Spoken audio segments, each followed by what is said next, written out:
I slid my key into the lock. It didn't turn.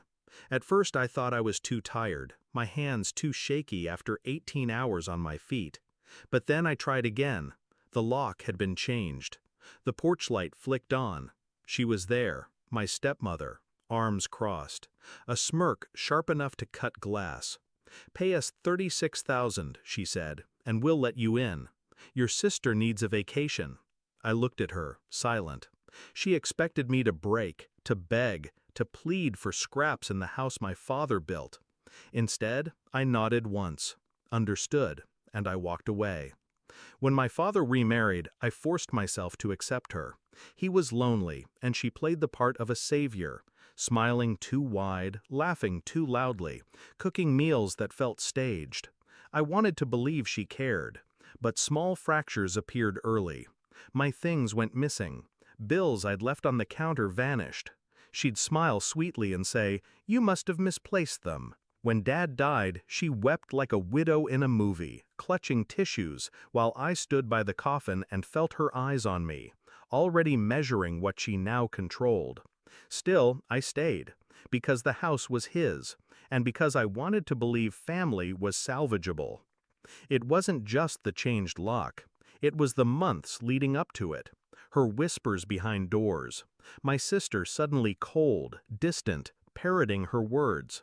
Bank notices addressed in my name, then rerouted. She wanted me out of the house, out of the picture. And then came her ultimatum. $36,000, dangled like ransom money, for a home I already owned half of. I didn't rage, I didn't cry. I let her think she'd won. That night I sat in my car, parked down the street, my uniform still stained with blood and iodine. My body begged for sleep, but my mind was clear.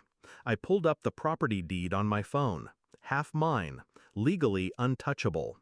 I scrolled through bank records, payments she'd been making with Dad's estate money, not for bills, for cruises, spas, luxuries, all traceable, all taxable. She thought she'd trapped me, but all she'd done was give me leverage. The plan. I drafted one letter, just one, calm, precise, a scalpel, not a hammer. Inside, I listed everything: her unauthorized withdrawals, tax evasion trails, property fraud implications, the penalties, prison time in black and white. I didn't threaten, I didn't scream, I only stated facts. And at the bottom, I added one line. By noon tomorrow, transfer sole ownership of the house to me.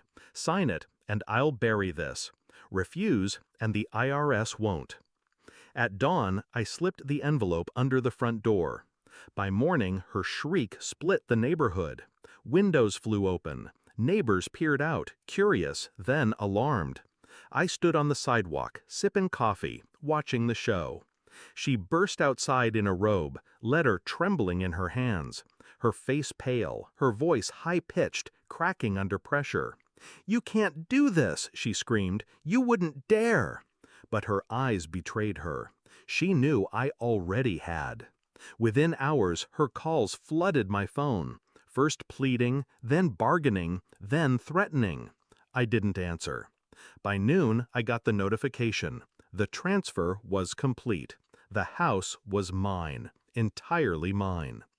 That night, I unlocked the door with my new key. It turned smoothly. The air inside smelled the same, old wood, faint detergent, but it felt different, lighter, mine again. Her absence was louder than her presence had ever been. She wanted to sell me my own bloodline, to auction off my father's legacy for a vacation fund. She thought I'd fold. Instead, I made her choke on her own greed. I didn't need to raise my voice, didn't need to fight. I just reminded her of the truth she'd buried under arrogance.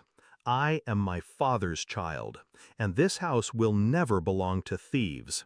So when I tell you I walked away that night and said only one word, understood, what I meant was, your game is over. Mine has just begun.